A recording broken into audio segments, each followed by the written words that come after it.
పాస్కా 4వ ఆదివారము, మంచి కాపరి ఆదివారము, దైవ పిలుపుల ఆదివారము. క్రీస్తునందు ప్రియులారా, కాపరి స్వరం వినండి, కాపరి త్రోవలో నడవండి అనే అంశం మీద పాస్కా 4వ ఆదివార ధ్యానాంశమును ఇప్పుడు మనము ఆలకించుదాం. మంచి కాపరి, మన మేలు కోరే కాపరి, ప్రాణమిచ్చే కాపరి, త్రోవను చూపే కాపరి, ద్వారము తెరిచే కాపరి, ద్వారము గుండా నడిపే కాపరి, మన మంచి కాపరి యేసుక్రీస్తు ప్రభువు. మనల్ని సంరక్షించే కాపరి, కడుపు నింపే కాపరి, కట్టుకట్టి మనల్ని మోసే కాపరి, దారి చూపే కాపరి, మన దరికి వచ్చిన కాపరి, మన మంచి కాపరి యేసుక్రీస్తు ప్రభువు. మనల్ని ఎరిగిన కాపరి, మన కోసం వచ్చిన కాపరి, మనల్ని మెచ్చే కాపరి, మంచి కాపరి మన యేసు మంచి కాపరి. మన సర్వము సకలము, మన మార్గము గమ్యము మంచి కాపరి యేసుక్రీస్తు ప్రభువే.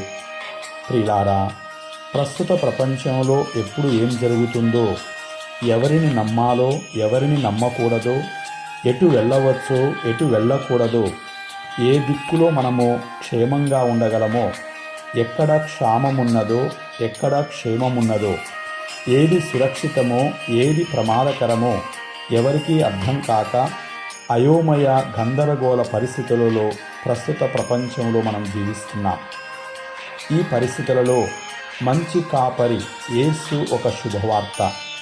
మనలను మంచి మార్గంలో నడిపించడానికి, అపాయాల నుండి రక్షించడానికి, ఈ లోక ఆటుపోట్ల నుండి, మోస పన్నాగాల నుండి, దుష్టుల బారి నుండి, దొంగల బారి నుండి, హానికరమైన తోడేళ్ల నుండి మనల్ని కాపాడడానికి దేవుడే మన కాపరిలా యేసు రూపంలో వచ్చాడు.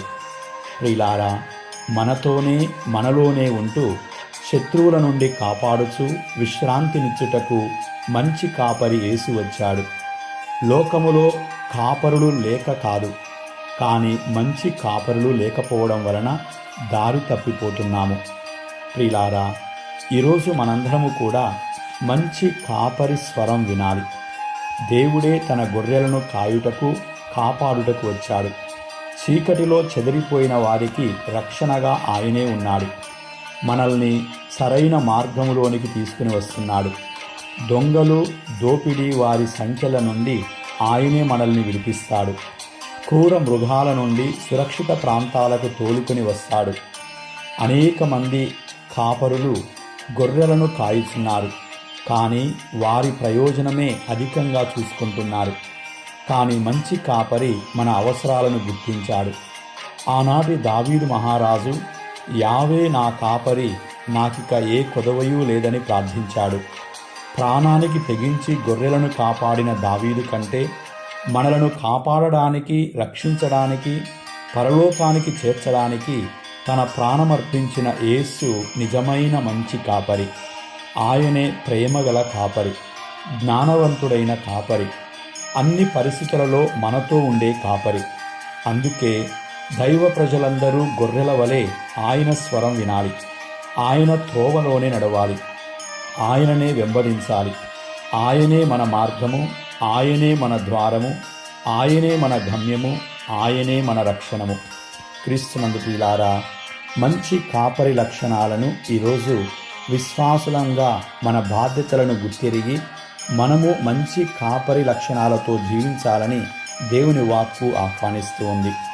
ఈరోజు మొదటి పాఠములో ప్రియులారా, అపోస్తుల కార్యములు 2వ అధ్యాయం 14వ వచనం, 36వ వచనం నుండి 41వ వచనం వరకు మనము ఆలకించాము. పేతురు ధైర్యముతో ప్రజా సంఘాన్ని, ప్రజల సంరక్షణను క్రీస్తు ప్రభువుకు సమర్పిస్తూ ప్రార్థించాడు. అంతేకాకుండా తన దగ్గరకు వచ్చినటువంటి ప్రజలకు దివ్య వాక్కును బోధించాడు. వారు గతములో దేవునికి దూరస్తులుగా ఉన్నారు, కానీ ఇప్పుడు మంచి కాపరి అయిన యేసు చెంతకు మరలి రమ్మని ఆహ్వానిస్తూ ఉన్నాడు. కాపరి స్వరం వినుట వలన హృదయ పరివర్తన మనలో కలుగుతుంది. ప్రియులారా, మన క్షేమాన్ని ప్రభువు కోరుకున్నాడు. జీవ మార్గాన్ని ఆయన చూపుచున్నాడు. ఆయనకు మన పేర్లు తెలుసు. మనల్ని ఆయనే పేరు పెట్టి పిలుస్తున్నాడు. మనం కాపరి స్వరం వినాలి. పూర్వవేదములో దేవుడు సమూవేలును పేరు పెట్టి పిలిచాడు. అతడు చిన్నవాడే, అయినా చిత్తం ప్రభు అన్నాడు. దేవుడు అతనికి ఇజ్రాయేలు ప్రజలకు కాపరిగా చేశాడు.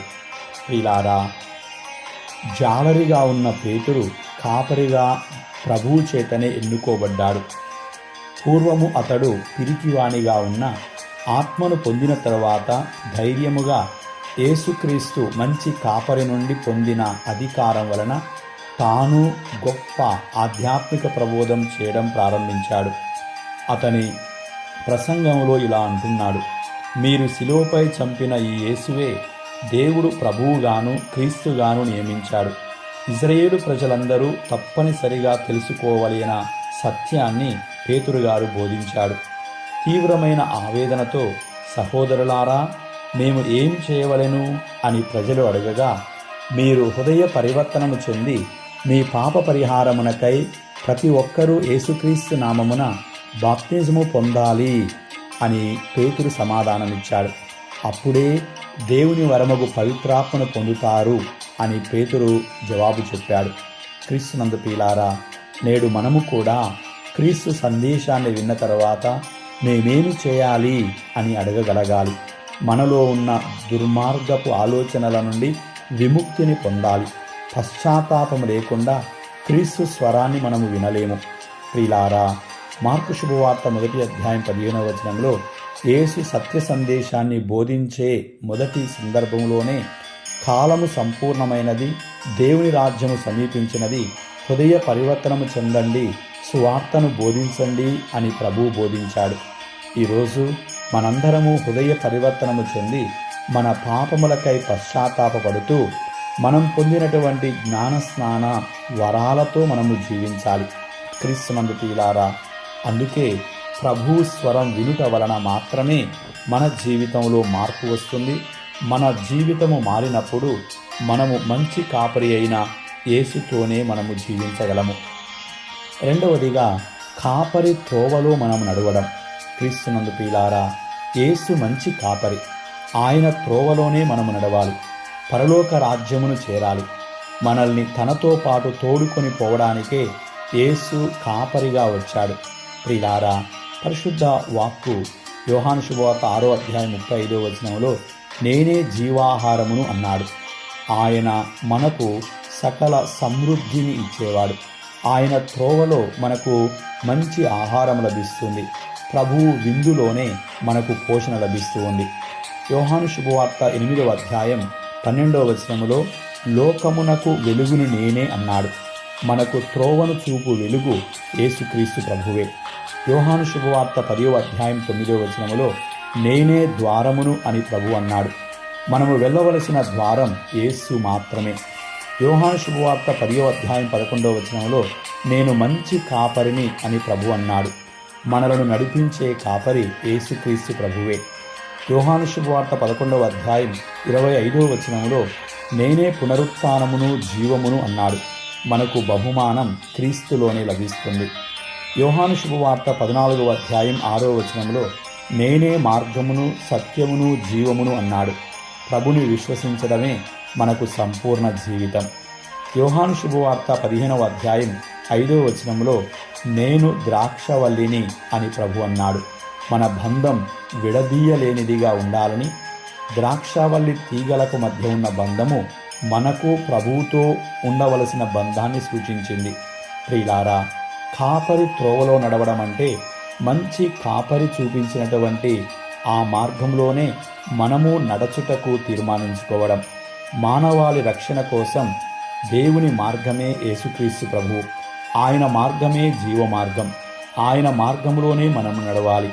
విశ్వసించి అనుసరించే వారంతా పరలోక రాజ్యం చేరుతారు. ప్రియులారా, మనం యేసు మందలోని గొర్రెల్లా ఆయన మంచి కాపరిలా మనము స్వీకరించి అనుసరించాలి. మన శ్వాస, మన ఊపిరి, మన గుండె చప్పుడు మన మంచి కాపరి. యోహాను శుభవార్త 10వ అధ్యాయం 1వ వచనం నుండి 10వ వచనం వరకు మనము మంచి కాపరి గురించి వింటూ ఉన్నాం. గొర్రెలు, గొర్రెల కాపరి, దైవ ప్రజలు యేసుక్రీస్తు ప్రభువే. గొర్రెల దొడ్డిలోనికి ద్వారము యేసు ప్రభువు, వేరొక మార్గము దుష్టుని మార్గం, పరలోక ద్వారము, నరకలోక ద్వారం అని ఉన్నాయి. మనము ప్రభుని అనుసరించడం వలన పరలోక ద్వారములోనికి ప్రవేశిస్తాము. దుష్టుని అనుసరించడం వలన నరకంలోనికి వెళ్ళిపోతాము. గొర్రెల కాపరి కావలివాడు, గొర్రెలను ఎరిగినవాడు, పేరు పెట్టి పిలిచేవాడు, ముందుగా నడిచేవాడు, గొర్రెల వెంట ఉండేవాడు, దారిని చూపేవాడు, ద్వారముగా ఉండేవాడు, దొంగలు దోపిడీగాండ్ర నుండి కాపాడేవాడు, జీవమును ఇచ్చేవాడు, ఆకలి దప్పులను తీర్చేవాడు, రక్షణగా ఉండేవాడని గొర్రెల కాపరి లక్షణాలను ధ్యానిస్తున్నాం. ఇవన్నీ యేసుక్రీస్తు ప్రభువులోనే ఉన్నాయి. ప్రియులారా, మరి గొర్రెలుగా మన బాధ్యత ఏమిటి? కాపరి స్వరం వినాలి, కాపరితోనే ఉండాలి, కాపరి ద్వారములోనే నడవాలి, త్రోవ తప్పిపోకూడదు, పరాయి స్వరం వినకూడదు, కాపరిని నమ్మాలి, కాపరిని ప్రేమించాలి. క్రీస్తునందు ప్రియులారా, యేసుక్రీస్తు ప్రభువు నేనే ద్వారమును, ఎవడేనే నా ద్వారా ప్రవేశించిన ఎడల వాడు రక్షణ పొందును, అతడు వచ్చుచూ పోవుచూ ఉండును, వానికి మేత లభించును అని అన్నాడు. నేడు మనందరం కూడా క్రీస్తునందు ప్రియులారా, మంచి గొర్రెలుగా మంచి కాపరి యేసు స్వరము విందాం. ఆయన ద్వారా మనకు రక్షణ లభిస్తుంది. కనుక మన జీవితం సంపూర్ణముగా మంచి కాపరి చేతుల్లో పెడదాం. అక్కడే మనము భద్రంగా ఉండగలం.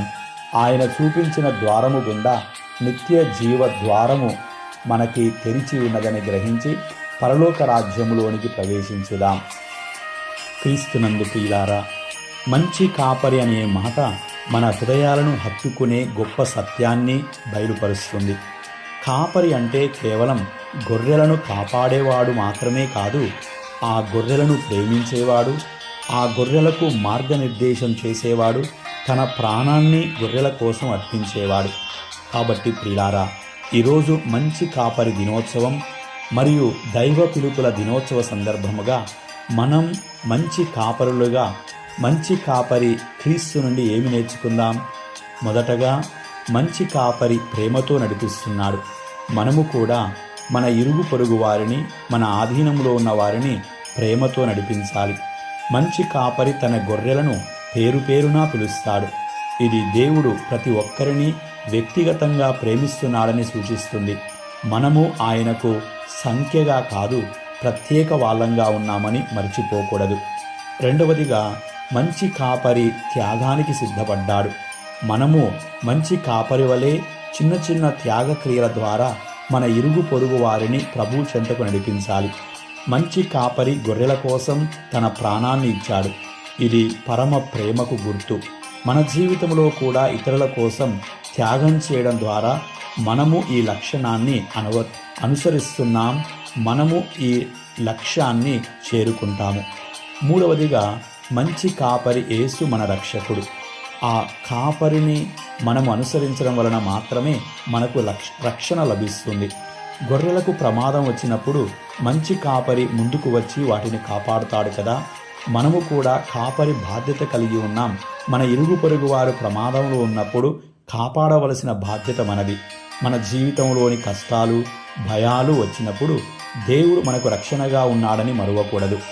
నాలుగవదిగా, మంచి కాపరి మార్గదర్శకత్వంలో మనము నడవాలి. మంచి కాపరి సరైన మార్గంలో నడిపిస్తాడు. మనము ఈ లోకములో ఎలాంటి పరిస్థితిలో ఉన్నా ప్రభువు వైపు చూడగానే మనకు సరైన దారి కనిపిస్తుంది. కనుక మనము సరైన దారిలో నడుస్తూ మన ఇరుగు పొరుగు వారిని కూడా సరైన దారిలోనే నడిపించాలి.